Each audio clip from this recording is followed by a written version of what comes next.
সুজির হালুয়া। তো সুজিগুলো ভেজে নিচ্ছি ভালো করে। সুজির হালুয়াগুলো ভাজা হয়ে গেছে, এখন নামিয়ে নেব।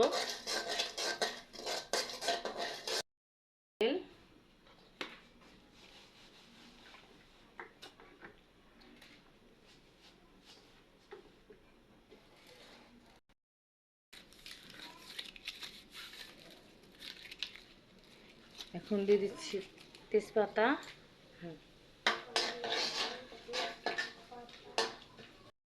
ভেজে নেব তেল দিয়ে।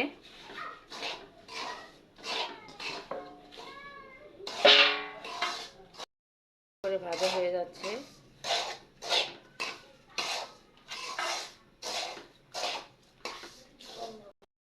দিচ্ছি স্বাদ মতন লবণ,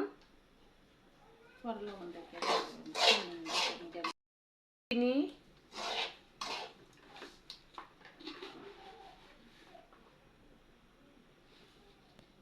যে যেরকম মিষ্টি খায়, আমরা মিষ্টিটা বেশি খাই তাই বেশি করে মিষ্টি দিলাম, আপনারা কম খেলে কম দেবেন।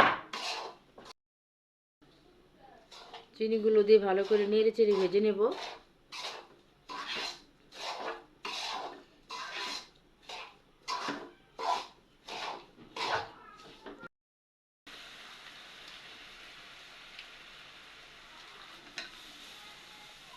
দুধটা দিয়ে ভালো করে নেড়ে নেব।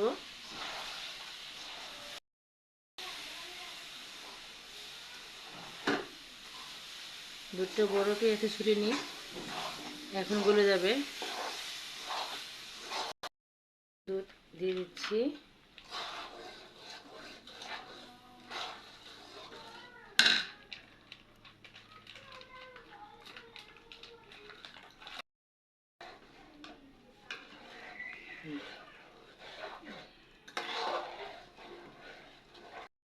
দুধটুকু দিয়ে সুজিটা ফুটে যাবে, এই দুধটুকু দিয়ে হয়ে যাবে।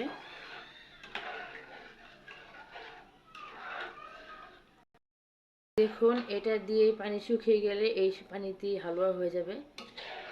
তখন ভালো করে জাল করে নিচ্ছি। দেখুন প্রায় ঘন হয়ে গেছে, ফুটে গেছে সুজিটা, আর একটু ফুটবে। গাইস দেখুন সুজিটা হালুয়াটা প্রায় হয়ে গেছে, আর একটুখানি হবে, কেমন ঘন হয়ে গেছে। তো গাইস দেখুন প্রায় হালুয়াটা হয়ে গেছে, আর একটু বাকি আছে। তো আমার হালুয়াটা কেমন লাগছে কমেন্ট করে বলে দেবেন। আর কার কার হালুয়া খেতে ইচ্ছে করে বাড়িতে বানিয়ে খাবেন। দেখুন আমার হালুয়া রান্না করা হয়ে গেছে, এখন টেয়ে ঢেলে দেবো, তারপরে কেটে নেব ছুরি দিয়ে চাক চাক করে। ঠান্ডা হওয়ার পর তোমার হালুয়াটা কেমন হলো কমেন্ট করে বলে দেবেন। গাইস এখানে আমি তেল দিয়ে দিচ্ছি, এখানে আমি ঢেলে দেব শুকানো চাক চাক করার জন্য। তেল দিয়ে দিচ্ছি, তেল দিয়ে মেখে নেব ভালো করে এটাকে, তাহলে এটা কাটার সময় কোনো কষ্ট হবে না, লেগে থাকবে না, সুন্দর উঠে যাবে। ভালো করে তেল দিয়ে মেখে নিচ্ছি, এখানে রাখলে কোনো শক্ত হবে না, লেগে যাবে না, সুন্দর উঠে যাবে কাটার সময়। ঢেলে নিয়েছি, এখানে কেটে ছড়িয়ে দেব, এটা পরে কেটে নেব। গাইস দেখুন আমি হালুয়াটা ছড়িয়ে দিয়েছি টির ভিতর, এটাকে ঠান্ডা হলে পরে কেটে নেব। তোমার হালুয়াটা কেমন হলো কমেন্ট করে বলে দেবেন। সবাই লাইক করবেন, শেয়ার করবেন, সবাই ভালো থাকবেন। আসসালামু আলাইকুম। দেখুন আমি হালুয়াগুলো কেটে নিয়েছি, এখন প্লেটে নিয়ে নিব।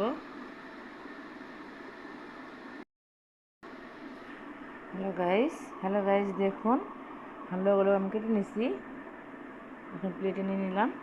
তোমার হালুয়া বানানোটা কেমন হলো কমেন্ট করে বলে দেবেন। সবাই লাইক করবেন, শেয়ার করবেন, সবাই ভালো থাকবেন। আসসালামু আলাইকুম।